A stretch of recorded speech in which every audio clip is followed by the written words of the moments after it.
Title: The Girl Who Rode into Silence. The prairie was silent, except for the soft whisper of wind through the tall, golden grass. Dust swirled along the dirt road leading to a weathered barn on the edge of the valley. Callum Hayes, a solitary rancher with a sun-weathered face, had just finished mending the fence when he noticed movement near his barn. A shadow darted across the barn's worn planks. Callum's hand instinctively went to the rifle by his side, though his heart raced for reasons he could not yet name.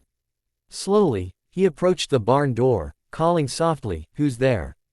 A rustle of hay answered him. Then, a soft, trembling voice whispered, "Please, don't turn me in." Peering inside, Callum's eyes met those of a young girl, her face streaked with dirt, her clothes torn and worn. She was barely more than a child, yet her eyes held a depth of fear and defiance that made him pause.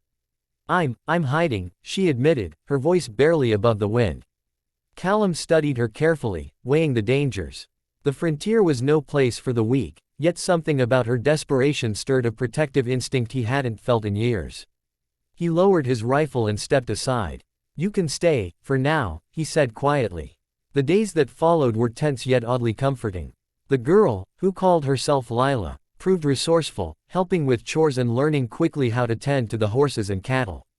Callum kept his distance at first, wary of trusting anyone, but slowly, their interactions became more than necessity. One evening, as the sun dipped behind the distant hills, painting the sky in shades of blood orange and violet, Lila approached him. "Why are you helping me?" she asked, her voice trembling. Callum looked at her, the wind ruffling her hair. "Because I know what it's like to be alone," he replied, his voice soft but firm. "And because no one should face the world without a chance to survive." As weeks passed, the pair grew closer, a silent understanding forming between them. Yet, the frontier never remained peaceful for long. Word of a runaway girl had reached dangerous ears, and bounty hunters were closing in. Callum sensed the tension before Lila even spoke. "They're coming," she whispered one night, eyes wide with terror. The following dawn, dust clouds appeared on the horizon. Callum and Lila prepared the barn, hiding their valuables and securing the horses. Every creak of wood, every distant shout, set their nerves on edge. The silence before the storm was deafening. When the men arrived, they found a quiet barn, empty but for the faint smell of hay and the echo of soft footsteps.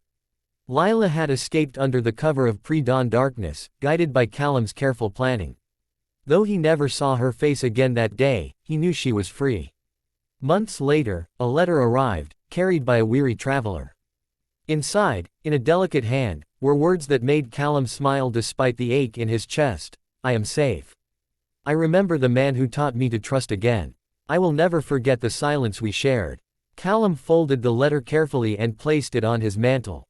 Outside, the prairie stretched wide and empty, but the wind carried a whisper of hope, a reminder that even in silence, connections could endure. The girl who rode into silence had left an indelible mark on the man who lived alone on the frontier, and though the barn remained quiet, their story lingered in the dust and the wind, a testament to courage, trust, and the fragile bonds that form in the most unexpected places.